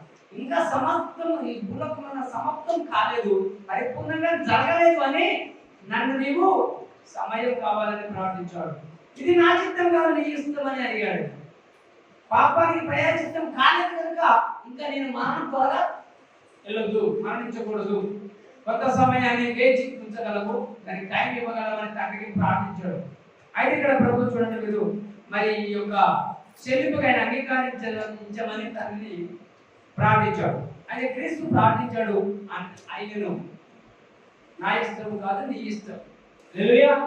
నువ్వు ఆశీర్వదించబడాలన్నా నీ ఇష్టం కాదు, ఆయన ఇష్టం. నీ ఇష్టమైతే ప్లస్ అవ్వలేవు, ఆయన ఇష్టమైతే ప్లస్ అవుతావు. ఆయన చిత్తము అంటే ఇష్టం ఉన్నప్పుడు లేదు. చిత్తం అంటే ధర్మశాస్త్రానికి దేవుడు ఆయన సమయం ఆయన ఇష్టం ఉన్నప్పుడు ఇస్తాడు, అని దాన్ని చిత్తం అంటారు. కృపల దేవుడు యేసుక్రీస్తులో మీరు నా నామమందు ఉన్నారా, మీరు మీ అందు నా మాటలు ఉంటే మీకు ఏది ఇష్టమో అదే అడగండి. ఇక్కడ మన ఇష్టం, ధర్మశాస్త్ర పాత నిబంధనలో ఆయన చిత్తం. హల్లెలూయా. మీ ఇష్టం కావాలా, ఆయన చిత్తం కావాలా, మీకు ఏది కావాలి రెండిట్లో. అయితే మీరు గమనించాలి, ఇక్కడ నా ఇష్టం ప్రకారం కాదు నీ చిత్తం ప్రకారం అని యేసు చెప్పాడు. యేసయ్య ఉన్నాడా, అప్పుడు మరణించాడా? ఉన్నాడు కాబట్టి తండ్రి ఇష్టం, అని మన ఇష్టం కాదు. కానీ ఇప్పుడు యేసు చనిపోయాడు కాబట్టి ఇప్పుడు మన ఇష్టం.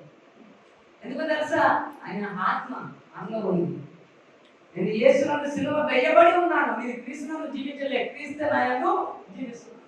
అయితే ఇక్కడ ప్రభు అంటున్నాడు, నా ఇష్టంగా నీ ఇష్టమని ప్రార్థించాడు ఆయన. ఆ తర్వాత ఆయన మరొక రక్షణ కట్టబెట్టడానికి అడిగాడు. శరీరానికి అప్పుడే మరణం రాలేకు, లోకానికి ఇక పాపానికి క్షమాపణ దొరకలేదని, ఓడించాలని, కొట్టివేయాలి. అందుకే ఇక్కడ ప్రభు ఆయన అంటున్నాడు, తన శరీరక మరణానికి పరలోకానికి తన తండ్రి నుండి వేరు కావడానికి తనను తాను తండ్రికి అప్పగించుకున్నాడు. అయితే ఇక్కడ చూడండి, మత్తయి 27:46. ఇంచుమించు 3 గంటలప్పుడు యేసు ఏలీ ఏలీ లామా సబక్తాని అని బిగ్గరగా కేక వేసెను. ఆ మాటకు నా దేవా నన్నెందుకు చేయి విడిచితివని అన్నాడు. అయితే ఇక్కడ నిర్ణయించిన గిన్నెలోనిది తాగడానికి ఆయన తన తండ్రి వలన బలము పొందాడు కనుక ఆయన ప్రార్థన దేవుడు విన్నాడు. హల్లెలూయా. ఆ గిన్నెలలో ఆ పాత్రలో తాగాడు కనుక ఆయన ప్రార్థన విన్నాడు. అంటే మనము ఏమి తాగుతున్నాము? ఈ రొట్టె నా శరీరం అని తినండి, ద్రాక్షరసం ఈ పాత్రలో తాగండి అన్నాడు. అవునా కదా? పాత్రలో ఎప్పుడైతే విశ్వాసించి తాగుతున్నావో అప్పుడు నీ ప్రార్థన వింటుంది. క్రైస్తవ ప్రార్థన దేవుడు వినడు. ఎందుకు స్వస్థత రాదు అంటే నువ్వు తీసుకున్న పాత్రలోది అది పరిశుద్ధమైనది, శక్తి కలిగి నమ్మి తీసుకుంటే జరుగుతుంది. అది అయోగ్యంగా తీసుకుంటే శ్రమలు వస్తాయి. ఏప్రిల్ రాసిన పత్రిక 5:7. శరీరధారి అయిన దినములలో మహారోజనముతోనూ కన్నీళ్లతోనూ తన మరణము నుండి రక్షింపగలవానికి ప్రార్థనలను యాచనలను సమర్పించి భయభక్తులు కలిగి ఉన్నందున ఆయన అంగీకరింపబడెను. శరీరము కాలంలో ఉన్న రోజుల్లో దుఃఖములు, వేదన, బాధన, బలహీనతలు, కష్టాలు, అవునా, ఇవన్నీ మానవునికి ఉన్నాయి కనుక కన్నీళ్లతో ఉండి తాను మరణము నుండి రక్షించే వారికి ప్రార్థనలు, అవునా, ఇక్కడ ఏం చేస్తున్నారు? యాచనలను సమర్పించి భయభక్తులు కలిగి ఉన్నందున ఆయన మనను అంగీకరించాడు. హల్లెలూయా. దేవుని యందు ఎప్పుడైతే భయభక్తి కలిగి ఉంటావో ఆయన నిన్ను నీ ప్రార్థన వింటాడు, నిన్ను నీ కుటుంబాన్ని రక్షిస్తాడు, నీకు పరిపూర్ణ విడుదల దొరుకుతుంది. ఆమేన్. హల్లెలూయా. ఎందుకంటే రాజులకు రారాజు ఎట్లా రాజు అన్నాడు ఆయన? ఆశ్చర్యకరుడు. అవునా కదా? అద్భుతాలు చేసే మన దేవుడు. అవునా? ఎన్ని రకాలైన విషయం అన్ని కలుపుతూనే ఆయన రాజు. హల్లెలూయా. ఆయన రాజు. నీవెవరు? రాజుకు రాజులాగా కనుకరించి రాజులాగా దర్శనం తీసుకో. హల్లెలూయా. రాజులాగా ఇచ్చే దేవుడికి ఎలా ఇస్తావు? పేదరికంలో ఇచ్చి పేదరికంలో పంటకొస్తావు. అవునా? అది ఎదగదు, మనం ప్లస్ అవ్వము.